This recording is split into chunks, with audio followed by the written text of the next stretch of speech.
નમસ્કાર, આપ જોઈ રહ્યા છો જનસાક્ષી ન્યૂઝ। નજર કરી આજના મુખ્ય સમાચારો પર। સુરત ટેમ્પરેચર એસોસિએશન ચેરિટેબલ ટ્રસ્ટનો સ્થાપના તથા પદગ્રહણ સમારોહ ઉત્સાહ, ગૌરવ અને હેતુપૂર્ણ વાતાવરણમાં સંપન્ન થયો। આ પ્રસંગે સુરત શહેરમાં બાળરોગ ચિકિત્સાના ક્ષેત્રમાં એક નવા અધ્યાયની શરૂઆત થઈ।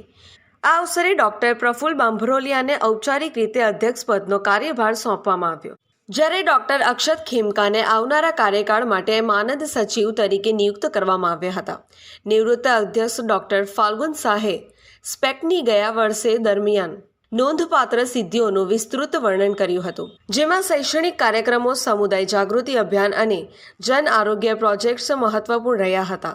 તેમણે સમગ્ર કાર્યકારિણી ટીમને તેમના સમર્પણ અને ઉત્તમ કાર્ય બદલ સન્માનિત કર્યા હતા। સમારોહના મુખ્ય અતિથિ ગુજરાતના માનનીય ઉપમુખ્યમંત્રી શ્રી હર્ષ સંઘવી રહ્યા હતા। પોતાના સંબોધનમાં તેમણે સુરતના બાળરોગ નિષ્ણાંતોની ભૂમિકા અત્યંત મહત્વપૂર્ણ હોવાનું જણાવ્યું હતું અને બાળરોગ નિષ્ણાંતો તેમના ભવિષ્યના મૌન સંરક્ષણ છે। શ્રી સંઘવીએ ખાતરી આપી કે આ અભિયાનમાં ગુજરાત સરકાર સંસાધનો, પોષણ કાર્યક્રમો અને આરોગ્ય માળખા મારફતે સંપૂर्ण सहयोग આપશે। इंडियन एकेडमी ऑफ पीडियाट्रिक्स बच्चों के डॉक्टर की संस्था है, जिसमें 50,000 से ज़्यादा डॉक्टर्स मेंबर्स हैं।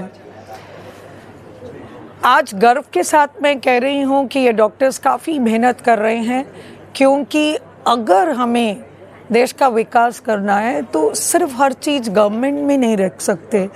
इंडिया में जिस तरीके से गवर्नमेंट हॉस्पिटल्स है 1/3, उसी तरीके से पब्लिक सेक्टर के साथ साथ प्राइवेट सेक्टर भी 2/3 है। और किसी भी चीज़ के लिए अगर किसी चीज़ का हेल्थ का आपको आंदोलन बनाना है तो हमें कंधे से कंधा मिला के, हाथ से हाथ जुड़ा के आगे बढ़ना होगा।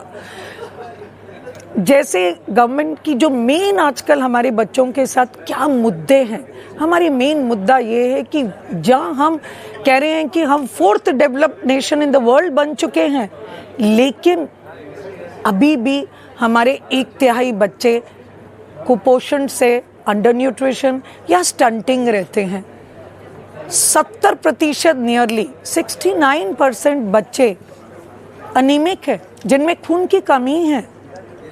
और 6 महीने से 2 साल के बीच में सिर्फ 11% को सही मतलब खाने की वैरायटी, खाने की कंसिस्टेंसी, खाने का टाइम, ये सब अगर मैं देखूं तो सिर्फ 11% को मिल रहा है।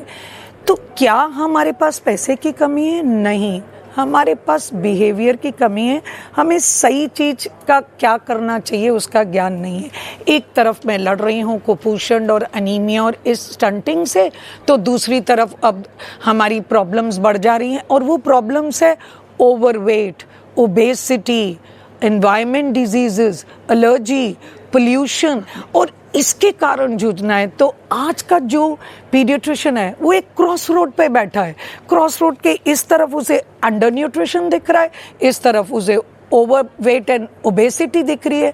जो अडोलेसेंट है उसमें 1/3 बच्चों में मेंटल हेल्थ प्रॉब्लम्स हो गई हैं। तो जब तक हम ये चीज़ को चेंज ना करें कि एक पीडियाट्रिशियंस वैक्सीन्स में हमने बड़ा अच्छा काम किया है, तो वैक्सीन्स का कवरेज अब 80% से ज़्यादा है इंडिया में। हम बच्चों की मोर्टेलिटी कम कर रहे हैं। आज मैं सूरत पीडियाट्रिक एसोसिएशन चैरिटेबल ट्रस्ट 2026 साल का प्रमुख के लिए हमारा पदाग्रहण था, और आज मैं बहुत ही खुशी फील कर रहा हूँ कि आगे जैसे संस्था ने सब काम किए हैं वो अभी उनके काम को मैं आगे करता रहूँगा।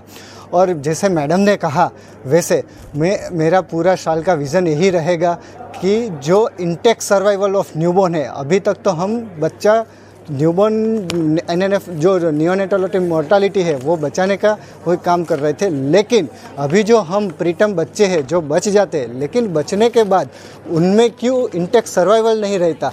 तो हमारा विज़न और सभी पीडियाट्रिशियन दोस्तों को यही मेरा संदेश है कि हमारा विज़न काम उसके ऊपर ही रहना चाहिए कि इंटेक्ट सर्वाइवल ऑफ न्यूबॉर्न, और वहाँ से चालू करके जैसे कि भी सूरत में 50 to 60% रेशियो ऐसा है कि जो बच्चा जन्म लेता है तो उसको पहले 1 घंटे में माँ का दूध देना चाहिए, जो अभी 50 to 60% कवर है, जो वो ले जाके हमें मोर देन 90% ले जाना होगा।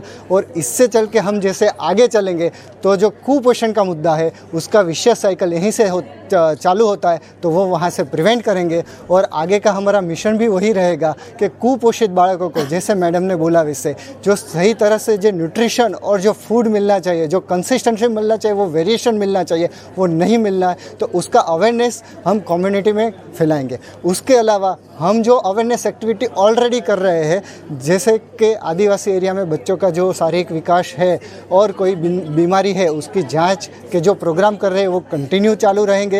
ब्लड डोनेशन कैंप है वो भी कंटिन्यू चालू रहेंगे। प्रतीक डॉली, जनसाक्षी न्यूज़, सूरत।